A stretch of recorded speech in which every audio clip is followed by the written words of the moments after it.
മൂന്ന് നോമ്പിൻ്റെ രണ്ടാം ദിവസമായ ഇന്ന് ആണല്ലോ പ്രസിദ്ധമായ കപ്പൽ പ്രദക്ഷിണം. അത് നമ്മെ എല്ലാവരെയും ബലപ്പെടുത്തുകയും നമുക്ക് പുതിയ ഉൾക്കാഴ്ചകൾ നൽകുകയും ചെയ്യുന്നുണ്ട്.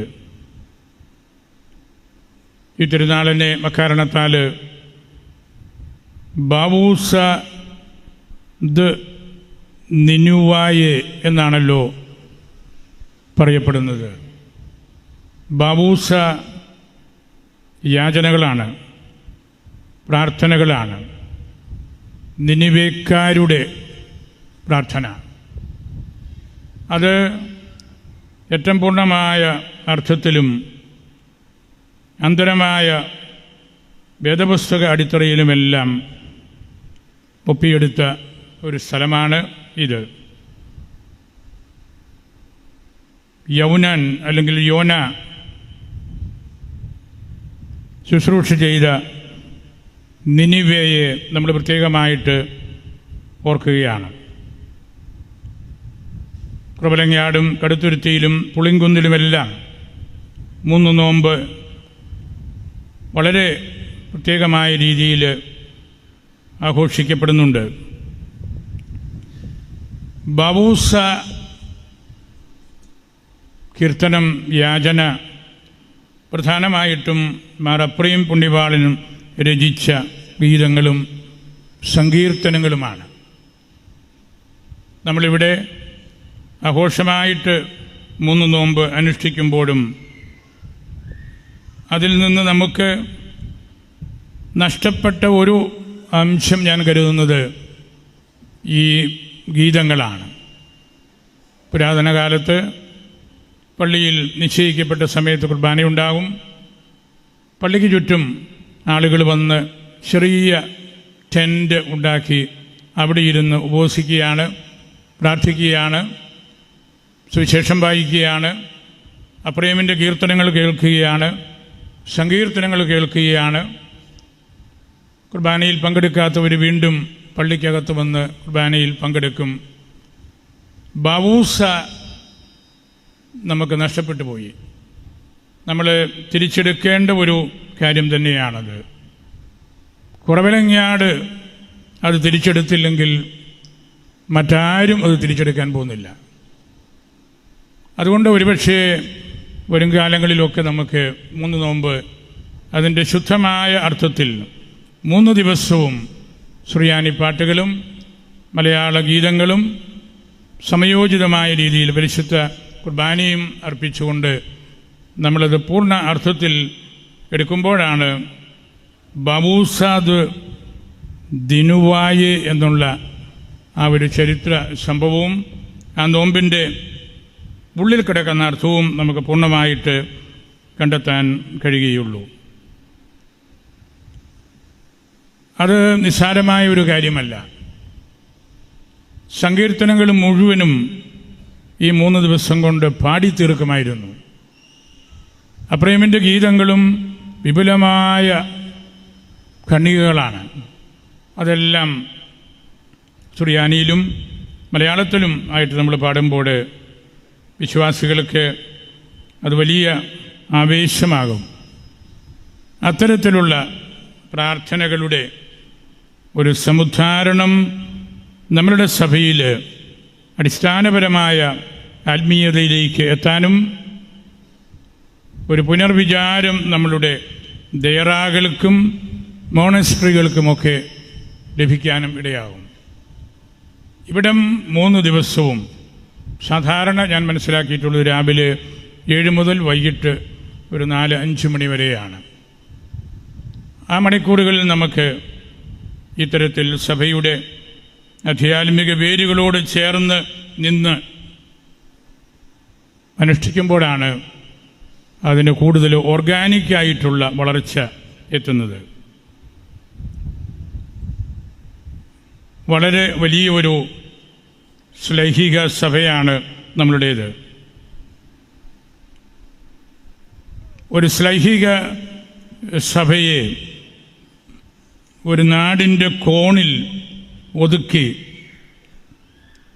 പമ്പായ്ക്കും ഭാരതപ്പുഴയ്ക്കുമിടയിൽ ചവിട്ടി ഒതുക്കപ്പെട്ട് കഴിഞ്ഞിരുന്ന സമൂഹമായിരുന്നു നമ്മൾ 1599 ശേഷം. പിന്നീട് വലിയ പരിശ്രമങ്ങൾ നമ്മൾ നടത്തി. ഇന്ത്യക്കകത്തും ഇന്ത്യക്ക് പുറത്തും ഇന്ന് ചിക്കാഗോ മുതൽ സിഡ്നി വരെ നമുക്ക് നമ്മളുടെ സഭയുടെ ക്രമീകരണങ്ങളുണ്ട്, നമ്മുടെ ആളുകളുണ്ട്. അതിൻ്റെ എല്ലാം പിന്നിൽ ഈ സഭ കാത്തു സൂക്ഷിച്ച അടിസ്ഥാനപരമായ നോമ്പ്, പ്രാർത്ഥന, ഉപവാസം, ഈ പള്ളി നൽകിയ നേതൃത്വം എല്ലാം വളരെ പ്രധാനപ്പെട്ടതാണ്. ഇന്ന് നമ്മൾ ഏതെങ്കിലും 1-2 വ്യക്തികളെ മാത്രം എടുത്തു പറഞ്ഞ് അവർ വഴി സംഭവിച്ച വലിയ കാര്യമാണെന്നൊക്കെ നമ്മൾ പറയുമ്പോൾ അതെല്ലാം ചരിത്രത്തോട് നമ്മൾ പൂർണ്ണമായ നീതി പുലർത്തി സംസാരിക്കുന്നതല്ല. ഈ ആധുനിക കാലം കണ്ട ഏറ്റവും വലിയ ചരിത്രകാരനും സഭാസ്നേഹിയും പ്ലാസിഡ് അച്ഛനായിരുന്നു. പ്ലാസിഡ് പൊടിപാറ. പ്ലാസിഡ് അച്ഛന് ഒരു ഒറ്റപ്പെട്ട പ്രതിഭാസമായിരുന്നില്ല. കരിയാറ്റി മെൽപ്പാൻ്റെയും പറയമാക്കൽ ഗോവർണദോറിൻ്റെയും അദ്ദേഹത്തിൻ്റെ സഹോദരനായ പാണ്ഡി മെൽപ്പാൻ്റെയും തച്ചിൽ മാത്തൂത്തരകൻ്റെയും കുടക്കച്ചറ അന്തോണിക്കത്തനാരുടെയും നിധീരിക്കൽ മാണിക്യത്തനാരുടെയും പിന്തുടർച്ച, സ്വരം, ശൈലി, ചൈതന്യം, സംഭാഷണം, പ്രാർത്ഥന, ഉപവാസം, ദേശീയബോധം എല്ലാം സ്വന്തമാക്കിയ വ്യക്തിയാണ്. ഒരു സുപ്രഭാതത്തിൽ ഒരു പ്ലാസിഡ് അച്ഛൻ പിറക്കുകയായിരുന്നില്ല. നൂറ്റാണ്ടുകളിലൂടെ ഈ സഭയെ വളർത്തിയ പുണ്യപുരുഷന്മാരെ പഠിച്ചും മനസ്സിലാക്കിയും സുറിയാനി ഭാഷയുടെ മികവ് എന്താണെന്ന് ഉള്ളിൽ അനുഭവിച്ചറിഞ്ഞും ഒക്കെ ഈ സഭയെ വളർത്തിയ വ്യക്തിയാണത്. ഈ നാട്ടിൽ പിറന്ന ശ്ലൈഹിക സഭ അതിൻ്റെ സമഗ്രതയിൽ വളരണമെന്ന് ഇവർക്കെല്ലാം നിർബന്ധമുണ്ടായിരുന്നു. ഇതൊരു അപ്പസ്തോലിക സഭയാണ്. അത്യപൂർവമായ ചരിത്രമുള്ള സഭയാണ്. അത് ഈ രാജ്യത്തിൻ്റെ മണ്ണിൽ വളരണം എന്ന് പ്ലാസിഡ് അച്ഛനെ പോലെയുള്ളവർ ശക്തമായിട്ട് പഠിപ്പിച്ചു. അതിൻ്റെ എല്ലാം ഫലമായിട്ടാണ് നമുക്ക് നമ്മുടെ ആരാധനക്രമങ്ങളും അതുപോലുള്ള കാര്യങ്ങളുമൊക്കെ കുറേയെങ്കിലും പുനരുദ്ധരിക്കാനും അത് നമുക്ക് മെച്ചപ്പെട്ട രീതിയിൽ ഉപയോഗിക്കാനുമൊക്കെ സാധിക്കുന്നത്. ഇത്തരം ആത്മീയ പൈതൃകങ്ങൾ നമ്മൾ സ്വന്തമാക്കുന്നത് വഞ്ചന കൊണ്ടോ ചൂഷണം കൊണ്ടോ ഒന്നുമല്ല. നമ്മൾ സഭയോട് ചേർന്ന് സഭയുടെ മനസ്സ് എന്താണെന്ന് മനസ്സിലാക്കിക്കൊണ്ടാണ്. അങ്ങനെ പ്രവർത്തിക്കുമ്പോൾ ചിലർക്കെല്ലാം പ്രയാസങ്ങളും പ്രതിസന്ധികളുമൊക്കെ ഉണ്ടായേക്കാം. നമ്മൾ 3 നോമ്പിനെക്കുറിച്ച്, നമ്മുടെ സഭയെക്കുറിച്ച്, നമ്മുടെ ആരാധനാക്രമത്തെക്കുറിച്ച്, യോനാ പ്രവാചകനെക്കുറിച്ചൊക്കെ സംസാരിക്കണം. സമൂഹത്തിൻ്റെ വാമൊഴി വലിയൊരു സംരക്ഷണമാണ്. നമ്മൾ സാധാരണ ജീവിതത്തിൽ എന്തു പറയുന്നുവോ അതിനാണ് കൂടുതൽ കരുത്ത്.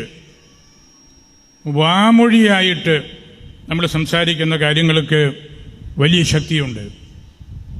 ഈ 3 നോമ്പിനെക്കുറിച്ച് ഈ ദേശവാസികൾ അതുപോലെ സംസാരിച്ച് വളർത്തിയ വലിയൊരു കാര്യമാണ് നമുക്കും ഓർമ്മയിൽ കണ്ടെത്താനുള്ളത്. ആ ഓർമ്മകളിൽ പൗരസ്ത്യ സുറിയാനി സഭയ്ക്കും അതിൻ്റെ ഭാഷയ്ക്കും തനതായ കോൺട്രിബ്യൂഷൻ നൽകാനുണ്ട്. അവിടെ നമ്മൾ ആത്മാർത്ഥമായിട്ട് നമ്മുടെ പൈതൃകങ്ങളെ സംരക്ഷിക്കാൻ കടപ്പെട്ടവരുമാണ്. പ്രായശ്ചിത്തത്തിൻ്റെ വിചാരം നൽകുന്ന 3 ദിനങ്ങളാണ് 3 നോമ്പ്. ഇന്ന് പ്രായശ്ചിത്തം എന്നൊക്കെ പറഞ്ഞാൽ ചെറുപ്പക്കാരൊക്കെ മനസ്സിലാകുക പോലുമില്ലായിരിക്കും. കടപ്പൂർ നിവാസികളുടെ നേതൃത്വത്തിൽ പ്രദക്ഷിണ സമയത്ത് കപ്പൽ കയ്യിലും തോളിലുമെടുത്ത് നീങ്ങുന്നത് കാണുന്ന എല്ലാവരുടെയും മനസ്സിലേക്ക് ബൈബിളിലെ യോനായുടെ പുസ്തകം ഒരു വെളിപാട് പോലെ കടന്ന് വരികയാണ്. യോനായുടെ പ്രസംഗം കേട്ട് നിനിവേക്കാർ ചാക്കൊടുത്ത് ചാരം പൂശി അനുതപിച്ചു. സുവിശേഷം കേട്ട് അനുതപിക്കാത്തവരെ നിനിവേ നിവാസികൾ വിധി ദിവസം കുറ്റം വിധിക്കുമെന്ന് ഈശോ ഓർമ്മിപ്പിക്കുന്നുണ്ടല്ലോ. മത്തായിയുടെ സുവിശേഷം 12:41. കർത്താവ് പ്രവർത്തിച്ച അത്ഭുതങ്ങളുടെ അർത്ഥം മനസ്സിലാക്കാത്തവരോട് ഇനി യോനായുടെ അടയാളം മാത്രമാണ് അവർക്കായി അവശേഷിക്കുന്നത് എന്ന് ഈശോ ഓർമ്മപ്പെടുത്തിയല്ലോ. ലൂക്ക 11:29. 3 ദിനരാത്രങ്ങൾ മത്സ്യത്തിൻ്റെ ഉള്ളിൽ യോന കഴിഞ്ഞതുപോലെ മനുഷ്യപുത്രൻ 3 ദിവസങ്ങൾ കല്ലറയിൽ കഴിയും. 3-ാം ദിവസം ഈശോ കല്ലറയിൽ നിന്ന് ഉയർത്തു. മരണത്തെ അവൻ തൻ്റെ ശരീരത്തിൽ സ്വീകരിച്ച് എന്നേക്കുമായി അതിനെ കീഴടക്കി. നമ്മുടെ കടച്ചീട്ട് വാങ്ങി അവൻ കീറി ദൂരെ കളഞ്ഞു. അതാണ് ഈശോ ഓർമ്മിപ്പിച്ച അടയാളം. സഭ മിശിഹായുടെ ഭൗതിക ശരീരമാണ്, മിശിഹായുടെ തുടർച്ചയാണ്, മിശിഹായുടെ കൃപകളാണ് ഉദാശകളായിട്ട് സഭയിൽ നമ്മൾ കാണുന്നത്. സഭ മനുഷ്യഭാവനയിൽ വിരിഞ്ഞ ഒരു സങ്കല്പമല്ല, അത്തരം ഒരു സ്ഥാപനവുമല്ല, മനുഷ്യബുദ്ധിയുടെ നിർമ്മിതിയുമല്ല. ദൈവപരിപാലനയ്ക്ക് വിധേയപ്പെട്ട് ദൈവത്തിൽ നിന്ന് വന്ന സത്യമാണ്. എന്നാൽ സഭ കേവലം മനുഷ്യനിർമ്മിതമാണെന്നും ഏതാനും ചിലരുടെ ഒത്തുചേരലാണ് അതെന്നുമൊക്കെയുള്ള അർത്ഥത്തിൽ പല നിലപാടുകളും ഈ നാളുകളിൽ നമ്മൾ കാണുന്നുണ്ട്. Church is not a club, church is not a consortium, church is not a group of critics, church is not a group of social workers. Church is a communion gathered around a creed which has its root in the Eucharist. സഭയുടെ വിശ്വാസപ്രമാണവും പരിശുദ്ധ കുർബാനയും അതിനു ചുറ്റും ഒന്നിച്ചു ചേരുന്നവരാണ് സഭയായിട്ട് പ്രവർത്തിക്കുന്നത്. അതിന് വിരുദ്ധമായിട്ട് പ്രവർത്തിക്കുന്നതെല്ലാം തെറ്റാണ്, പാഷണ്ഡതകളാണ്, സഭ ഒരു കാലത്തും അംഗീകരിക്കാത്ത കാര്യങ്ങളാണ്. സഭാ വിജ്ഞാനീയത്തെ നേരിട്ട് ആക്രമിക്കുന്ന ഉപരിപ്ലവമായ പല നിലപാടുകളും ഇന്ന് വിശ്വാസികളുടെ ഭാഗത്തുനിന്ന് ഉണ്ടാകുന്നുണ്ട്. നമുക്ക് നൽകിയിരിക്കുന്ന വലിയ അടയാളപ്പെടുത്തലുകൾ മാർപ്പാപ്പായും മേജർ ആർച്ച് ബിഷപ്പും സിനഡും ആ അടയാളങ്ങളെ നമ്മൾ അംഗീകരിക്കാതെ തള്ളിക്കളയുമ്പോൾ സഭാവിജ്ഞാനീയത്തിൻ്റെ കേവലം ബാഹ്യമായ ഒരു കൂടിവരവിനെക്കുറിച്ച് മാത്രമാണ് ചിന്തിക്കുന്നത്. സഭയുടെ ഘടനയും അതിൻ്റെ ഭരണക്രമവും വിശുദ്ധ ഗ്രന്ഥത്തിലും വിശുദ്ധ പാരമ്പര്യത്തിലും അധിഷ്ഠിതമാണ്. അതിനെ നമ്മൾ വെല്ലുവിളിക്കുമ്പോൾ നമ്മൾ വിഭജിക്കപ്പെട്ടവരായിട്ട് നിന്നുകൊണ്ടാണ് അതിനെ വെല്ലുവിളിക്കുന്നത്. അത് അരാജകത്വമാണ്, സമാധാനം നഷ്ടപ്പെടുത്തലാണ്, അച്ചടക്കം എടുത്തുകളയലാണ്. അച്ചിൽ ഒതുങ്ങുന്നതാണ് അച്ചടക്കം. അച്ച് പരിശുദ്ധ കുർബാനയും പാരമ്പര്യവും നമ്മളുടെ മേലധികാരികളും ഒക്കെയാണ്. അത് നഷ്ടപ്പെടുത്തിയിട്ട് അച്ചടക്കം എന്ന വാക്ക് പറയാൻ പോലും നമുക്ക് അവകാശമുണ്ടെന്ന് ഞാൻ കരുതുന്നില്ല. അടിസ്ഥാനപരമായ വേദപാഠമാണതൊക്കെ. ഫണ്ടമെൻ്റൽസ് നഷ്ടപ്പെടുത്തി കളയുന്ന ഒരു സമൂഹമായിട്ട് നമ്മൾ മാറിപ്പോകുന്നുണ്ട്. ബലിപീഠം പ്രതിഷേധ വേദിയാക്കുമ്പോഴും ഏറ്റവും സംപൂജ്യമായ പരിശുദ്ധ കുർബാന പ്രതിഷേധ പ്രകടനത്തിൻ്റെ ഭാഗമാക്കുമ്പോഴുമെല്ലാം നമ്മളെന്താണ് ചെയ്യുന്നത്? കുർബാനയുടെ കാർമ്മികരെ ദേഹോദ്രവം ഏൽപ്പിക്കുമ്പോൾ എന്താണ് നമ്മൾ ചെയ്യുന്നത്? പരിശുദ്ധമായ കുർബാന, ആ കുർബാനയെ സംരക്ഷിക്കാനും അതിലൂടെ നമ്മൾ സംരക്ഷിക്കപ്പെടാനും നമുക്ക് സാധിക്കാതെ വരുന്നത് അരാജകത്വമാണ്. നമ്മൾ അവിവേകമാണ് അവിടെയെല്ലാം ചെയ്യുന്നത്. അവിവേകം ദീർഘനാൾ തുടരുന്നത് അത്ര നല്ലതല്ല. സഭ അവഹേളിക്കപ്പെട്ടുകൊണ്ടിരിക്കുകയാണ്. നമുക്കെല്ലാവർക്കും അറിയാവുന്ന കാര്യമാണ്, it is the Eucharist that makes the church. പരിശുദ്ധ കുർബാനയാണ് സഭയെ നിർമ്മിക്കുന്നത്. തെരുവീതിയിൽ നിന്ന് വെല്ലുവിളിച്ച് നമുക്ക് സഭയെ നവീകരിക്കാനാവില്ല. നമുക്ക് സഭയെ നവീകരിക്കേണ്ടത് പരിത്യാഗവും എളിമയും വിനയവും നിസ്വാർത്ഥമായ സേവനങ്ങളും വഴിയാണ്. തെറ്റ് ചെയ്യുന്നവരെ അത് ചൂണ്ടിക്കാണിക്കുവാൻ സഭാധികാരികൾക്ക് കടമയുണ്ട്, വിശ്വാസികൾക്ക് കടമയുണ്ട്. എസെക്കിയേൽ 37:33 ഇസ്രായേൽ ഭവനത്തിന് കാവൽക്കാരനായി ഞാൻ നിന്നെ നിയമിച്ചിരിക്കുന്നു.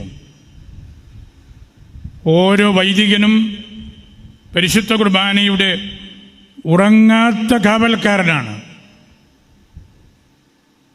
ഉറങ്ങാത്ത കാവൽക്കാരനാണ്. സഭ വളരെയേറെ പ്രയാസപ്പെടുന്നുണ്ട്. ലത്തീനിൽ ഒരു ചൊല്ലുണ്ട്, എക്ലേസിയ ലെന്ത. സഭ, ചർച്ച് ഈസ് സ്ലോ. സഭ സാവകാശമാണ് മുമ്പോട്ട് പോകുന്നത്.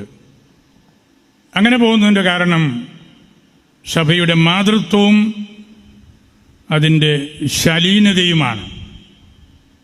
സഭ അമ്മയാണ്, മാതാവാണ്, നമ്മൾ മക്കളാണ്. തെറ്റുതിരുത്താൻ അമ്മ നമ്മൾക്ക് സമയം തരും. അത് അമ്മയുടെ ബലഹീനതയായിട്ട് നമ്മൾ കാണരുത്. അമ്മയുടെ കുലീനതയാണ് അവിടെ നമ്മൾ കാണേണ്ടത്. അമ്മ എപ്പോഴും വിചാരിക്കും നമ്മൾ അനുദപിച്ച് അപ്പനിലേക്ക് അമ്മയിലേക്ക് മടങ്ങി വരുമെന്ന്. ആ ഒറ്റ പ്രതീക്ഷയാണ് സഭ വേദനയോടുകൂടി ഇത്തരം കാര്യങ്ങളിൽ എക്ലീഷ്യ ലെന്ത, സാവകാശം എന്നുള്ള ആ കാര്യത്തെക്കുറിച്ച് ചിന്തിക്കുന്നത്. നമ്മൾ വ്യാജ പ്രബോധകരാകരുത്. കർത്താവിൻ്റെ സഭയെ സംരക്ഷിക്കാനുള്ള വലിയ ഉത്തരവാദിത്വമാണ് നമുക്കുള്ളത്. ഇന്ന് നമ്മുടെ സമൂഹത്തിൽ ഒട്ടനവധി പ്രയാസങ്ങളുണ്ട്. വ്യാജ പ്രബോധകന്മാരുണ്ട്.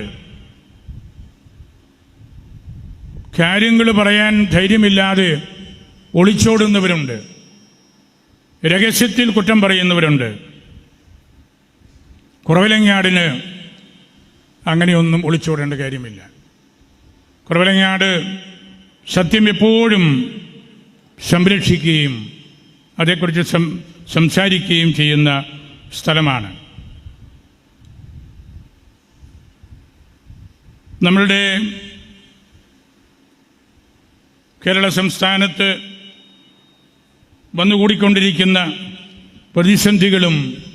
നമ്മളുടെ സമൂഹത്തെ തളർത്തുന്നുണ്ട്. മദ്യഷാപ്പുകളുടെ എണ്ണം കൂടുന്നു, നിയമങ്ങൾ ലഘൂകരിക്കപ്പെടുന്നു, പണസമ്പാദന മാർഗമായിട്ട് അതിനെ സർക്കാർ കണക്കാക്കുന്നു. സർക്കാർ ജനങ്ങളെ ബലഹീനമാക്കുകയാണ്, അവരുടെ ശക്തി നശിപ്പിച്ചു കളയുകയാണ്. കുറ്റവാളികളെ വളർത്തുന്ന നിയമങ്ങളാണ് പലപ്പോഴും നമ്മുടെ സംസ്ഥാനത്ത് ഉണ്ടാകുന്നത്. കുട്ടികൾ ക്രിമിനൽ കേസുകളിൽപ്പെട്ടു പോവുകയാണ്, സ്കൂളുകളിലും കോളേജുകളിലുമെല്ലാം. ആധുനിക കാലത്തെ ട്രെൻഡുകൾ അനുകരിക്കുന്നതിനിടയിൽ നമ്മിൽ നിന്ന് നഷ്ടമാകുന്നത് സ്വത്വബോധമാണ്. നമ്മൾ ഉദാശകളെക്കുറിച്ചും മേലധികാരികളെക്കുറിച്ചും മനസ്സിൽ തോന്നുന്നതെല്ലാം പറയുമ്പോൾ നമ്മളുടെ സ്വത്വം നഷ്ടപ്പെടുകയാണ്. സ്വത്വത്തിൽ ഉറച്ചു നിൽക്കണമെങ്കിൽ ചരിത്രവും മൂല്യബോധവും നമ്മൾ മുറുകെ പിടിക്കണം. മദ്യ നയത്തിനെതിരെ നമ്മൾ സംഘടിക്കേണ്ടതായിട്ടുണ്ട്. നമ്മുടെ സമുദായം അതിൻ്റെ മൂല്യബോധത്തിൽ വളരാനായിട്ട്. പരിശുദ്ധ പിതാവ് ഫ്രാൻസിസ് പിതാവ് പറഞ്ഞല്ലോ, മദ്യം വഴി ലോകത്ത് പിറക്കുന്നത് ക്രിമിനൽസാണ്, കുറ്റവാളികളാണ്, കൊലയാളികളാണ്, മാനസിക രോഗികളാണ്. ക്രിമിനൽസിനെ വളർത്തുന്ന സാമ്പ്രദായിക രീതികൾ നമ്മൾ തൂത്തുമാറ്റേണ്ടതായിട്ടുണ്ട്. ജനങ്ങൾക്ക് വേണ്ടിയുള്ള സർക്കാരായിരിക്കണം. കാർഷിക മേഖല തളർന്ന് വളരെ ബലഹീനമായി, വന്യമൃഗങ്ങളെ പേടിച്ച് നമ്മുടെ ആളുകളൊക്കെ കിഴക്കൻ മലകളിൽ നിന്ന് ഇറങ്ങിപ്പോരുകയാണ്. ദളിത് സഹോദരങ്ങളെ ഷെഡ്യൂൾഡ് കാസ്റ്റിൽപ്പെടുത്താൻ എത്രയോ തവണ നമ്മൾ മുഖ്യമന്ത്രിയെയും കേന്ദ്രമന്ത്രിമാരെയും സമീപിച്ചു. ഒന്നും സംഭവിക്കുന്നില്ല. ഇവിടെയും ആ സഹോദരങ്ങൾ വളരെയേറെയുള്ള ഒരു ദേശമാണ്. അവരുടെ കാര്യത്തിൽ നമ്മളുടെ രൂപത വളരെയധികം ശ്രദ്ധിച്ചിരുന്നു. 40,000 വിശ്വാസികളെ പങ്കെടുപ്പിച്ചാണ് രാമപുരത്ത് നമ്മൾ 2 മാസം മുമ്പ് ദളിത് ക്രൈസ്തവ സമുദ്ധാരണത്തിന് വേണ്ടി ഒന്നിച്ചത്. സർക്കാരിനോട് പലതവണ നമ്മൾ ആവശ്യപ്പെട്ടിട്ടുള്ള കാര്യമാണ്. EWS വന്നപ്പോൾ ഇക്കണോമിക്കലി വീക്കർ സെക്ഷൻ ഏറ്റവും ശാസ്ത്രീയമായിട്ട് പഠിച്ചതും റിപ്പോർട്ട് കൊടുത്തതും നമ്മുടെ രൂപതയാണ്. DCMSൻ്റെ കാര്യം വന്നപ്പോഴും അതുപോലെ തന്നെയാണ് ചെയ്തത്. ഇതുവരെയും നമുക്ക് JB കോശി കമ്മീഷൻ റിപ്പോർട്ട് എന്താണെന്നും അതിൻ്റെ പരിണിതഫലം എന്താണെന്നും മനസ്സിലാക്കാൻ അവസരം കിട്ടിയിട്ടില്ല. അതെല്ലാം തീവ്രമായ വേദനകൾ അതിനുവേണ്ടി അധ്വാനിച്ചവരുടെ മനസ്സിലുണ്ട്, അതിൻ്റെ പ്രയോജനം നോക്കിയിരിക്കുന്നവരുടെ ഹൃദയത്തിലുണ്ട്. അതിനെല്ലാം നല്ല തിരുത്തൽ ആയിരിക്കാം ഈ 3 നോമ്പ് ആചരണം. നമ്മളുടെ അന്തരമായ ആത്മീയ ബലം അതുകൊണ്ട് മാത്രമേ നമുക്ക് സമൂഹത്തിലും സമുദായത്തിലും സഭയിലുമൊക്കെ നിവർന്നു നിൽക്കാനായിട്ട് സാധിക്കുകയുള്ളൂ. തിന്മകളെ പ്രതിരോധിക്കുവാനുള്ള ശക്തി ആത്മീയമാണ്, പ്രാർത്ഥനയാണ്, ഉപവാസമാണ്. അവിടെയാണ് ഈ 3 നോമ്പ് ഇന്നും നമുക്ക് വലിയൊരു ആധ്യാത്മിക ശക്തിയായിട്ടും നമ്മുടെ ജീവിതത്തിൻ്റെ കോൺസ്റ്റിറ്റ്യൂഷൻ പോലെ നിൽക്കുന്ന ഘടകമായിട്ടും ഒക്കെ നമ്മൾക്ക് കാണേണ്ടത്. നമ്മൾ വിവേകമുള്ളവരായിരിക്കണം, സഭയോട് ചേർന്ന് നിൽക്കണം, പരിശുദ്ധ കുർബാനയെ അവഹേളിക്കരുത്. ലോകചരിത്രത്തിൽ ഇതുവരെയും പരിശുദ്ധ കുർബാനയെ ഇത്രമാത്രം അവഹേളിക്കുകയും ലാഘവബുദ്ധിയോടെ കാണുകയും ചെയ്ത ഒരു കാലഘട്ടവും കാണുകയില്ല. നീറോ ചക്രവർത്തിയുടെ പീഡനകാലത്ത് പോലും കുർബാനയുടെ നേർക്കുള്ള അവഹേളനം ഇത്രയും ഉണ്ടായിരുന്നെന്ന് ഞാൻ മനസ്സിലാക്കിയിട്ടില്ല. അതുകൊണ്ട് നമ്മൾ പിള്ളകളിക്കരുത്. നമ്മൾ ദൈവത്തെയാണ് അവഹേളിക്കുന്നത്.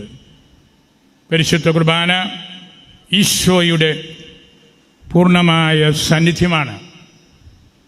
അത് ഏറ്റവും പരിശുദ്ധമായിട്ട് കൈകാര്യം ചെയ്യാനുള്ള ഉത്തരവാദിത്വമാണ് സഭയ്ക്കുള്ളത്, നമുക്കുള്ളത്, ഓരോ വിശ്വാസിക്കുമുള്ളത്. ആരും അതിൽ നിന്ന് മാറി നിൽക്കാൻ മനസ്സ് കാണിക്കരുത്. എല്ലാവരും കൂടെ ചേർന്നാണ് നമ്മൾ സഭയുടെ ഐക്യം കാണേണ്ടത്. നമ്മൾ കേവലം ഒരു യുണൈറ്റഡ് ചർച്ചല്ല, നമ്മളെപ്പോഴും ഒരു യൂണിഫൈയിങ് ചർച്ചാകണം. പ്ലാസിഡ് അച്ഛൻ്റെ ചിന്ത ഏതായിരുന്നു? നമുക്കൊരു ഫുൾ പാക്കേജാണ് വേണ്ടത്. നമ്മുടെ ദൈവശാസ്ത്രവും ഡിസിപ്ലിനും ആചാരക്രമങ്ങളും അങ്ങനെ സമ്പുഷ്ടമായ ഒരു പാക്കേജാണ് ഈ ശ്ലൈഹിക സഭയ്ക്ക് വേണ്ടത്. ഈ നോമ്പ് പുതിയൊരു കാഴ്ചപ്പാട് അതിലേക്ക് നൽകും എന്ന് നമുക്ക് ആത്മാർത്ഥമായിട്ട് വിശ്വസിക്കുകയും പ്രാർത്ഥിക്കുകയും ചെയ്യാം. ധാരാളം ആളുകൾ ഇതിൽ വന്ന് പങ്കെടുക്കുന്നുണ്ട്. ഇടവക്കാരും പുറത്തുനിന്ന് വന്നവരുമെല്ലാം. നിങ്ങളെല്ലാവരും ഇവിടെ വന്ന് കുർബാനയിൽ പങ്കെടുക്കണമെന്ന ആഗ്രഹത്തോടു കൂടിയാണ് വരുന്നത്. പ്രാർത്ഥിക്കണമെന്നുള്ള ആഗ്രഹത്തോടു കൂടിയാണ് വരുന്നത്. ലളിതമായ ജീവിതം നയിക്കണം എന്നുള്ള ആഗ്രഹത്തോടു കൂടിയാണ്. ക്രിസ്തീയതയുടെ മാന്യത എന്ന് പറയുന്നത് വിശുദ്ധിയും ലാളിത്യവുമാണെന്നുള്ള ആ ബോധ്യത്തോടു കൂടിയാണ്. അങ്ങനെ നമ്മൾ പെരുമാറുമ്പോഴാണ് സഭയിൽ ഐക്യമുണ്ടാകുന്നത്. നമുക്ക് ആത്മാർത്ഥമായിട്ട് പ്രാർത്ഥിക്കാം. ഈ തിരുനാൾ ഇതുപോലെ ക്രമീകരിച്ച ആർച്ച് പ്രീസ്റ്റിനെ ഞാൻ സന്തോഷത്തോടെ ഓർക്കുന്നു. പല ദിവസങ്ങളായിട്ട് ഈ തിരുനാളിൻ്റെ കാര്യങ്ങളെല്ലാം മാധ്യമങ്ങളിലൂടെ ഞാൻ കാണുന്നുണ്ടായിരുന്നു. നിങ്ങളുടെ ആലോചന, ഇതിനു വേണ്ട കൂടിവരവുകൾ, പള്ളി കൈക്കാരന്മാർ, കമ്മിറ്റിക്കാർ, അതുപോലെ നമ്മളുടെ ഉദ്യോഗസ്ഥ വൃന്ദങ്ങളുമായിട്ടുള്ള ചർച്ചകളെല്ലാം നല്ല ഡിസിപ്ലിൻഡായിട്ട് നമുക്കിത് നടത്താൻ കഴിയുന്നു. ഈ പള്ളി മദർ ചർച്ചാണ്. എമ്മ അനേകം പള്ളികളുടെ അമ്മയാണ്, തറവാടാണ്. ഈ പള്ളിമുറിയും അതുപോലെ തന്നെയാണ്. ആ പാരമ്പര്യങ്ങളെല്ലാം നമ്മുടെ ആർച്ച് പ്രീസ്റ്റ് അതിമനോഹരമായിട്ട് കാത്തു സൂക്ഷിച്ചു. വളരെ വലിയ നിർമ്മാണ പ്രവർത്തനങ്ങൾ നമ്മുടെ ടൗണിലുള്ള ഷോപ്പിംഗ് സെൻ്റർ ഉൾപ്പെടെ അത്ഭുതകരമായ രീതിയിൽ വേഗത്തിൽ പണി തീർക്കാനായിട്ട് നമുക്ക് സാധിച്ചു. ഈ കുറവലങ്ങാടിൻ്റെ ബാഹ്യമായിട്ടുള്ള ഒരുപാട് കാര്യങ്ങൾ മാറ്റി അതുവഴി അന്തരമായിട്ട് ഉള്ളിൽ ആത്മീയമായിട്ട് നല്ല കൺസോളിഡേഷൻ നടത്താൻ അച്ഛന് സാധിച്ചു. അച്ഛൻ്റെ പരിശുദ്ധമായ കുർബാന അർപ്പണ രീതിയും ആഴമായ വചന വ്യാഖ്യാന ശൈലികളും വളരെ ലളിതമായ ജീവിതക്രമങ്ങളും നമ്മൾ കണ്ടുപിടിക്കേണ്ടതാണ്. വളരെ സിമ്പിളായിട്ടുള്ള ജീവിതമാണ് അച്ഛൻ്റേത്. അച്ഛനൊന്നും ആവശ്യമുള്ളതായിട്ട് അച്ഛൻ ഒരിക്കലും പറഞ്ഞിട്ടില്ല. അച്ഛനൊന്നും വേണ്ട, നമ്മൾ നന്നായിട്ട് ജീവിച്ചാൽ മാത്രം മതി. ആ ഒരു വലിയ ആപ്റ്റിറ്റ്യൂഡ് ഈ ദേശത്തിന് അച്ഛൻ നൽകിയത് ഞാൻ ഹൃദയത്തിൽ സൂക്ഷിക്കുകയാണ്. വലിയൊരു സ്പിരിച്വൽ ലീഡർഷിപ്പ് ഇവിടെ നൽകി. അതിന് പ്രകാശമുണ്ടായിരുന്നു, അതിന് ചൂടുണ്ടായിരുന്നു. ആ ലൈറ്റും ആ വാംതും നമുക്ക് ഇന്നും ഈ 3 നോമ്പിനിടയിലും ഈ നിമിഷത്തിലൂടെ കാണാൻ സാധിക്കും. അച്ഛനെയും അച്ഛൻ്റെ സഹപ്രവർത്തകരായ എല്ലാ വൈദികരെയും സ്നേഹത്തോടെ ഓർക്കുന്നു. നിങ്ങളെല്ലാവരെയും മർത്തുമറിയത്തിന് പരിശുദ്ധ അൽഫോൻസാമ്മയ്ക്ക് സമർപ്പിച്ച് എൻ്റെ വാക്കുകൾ ഉപസംഹരിക്കും.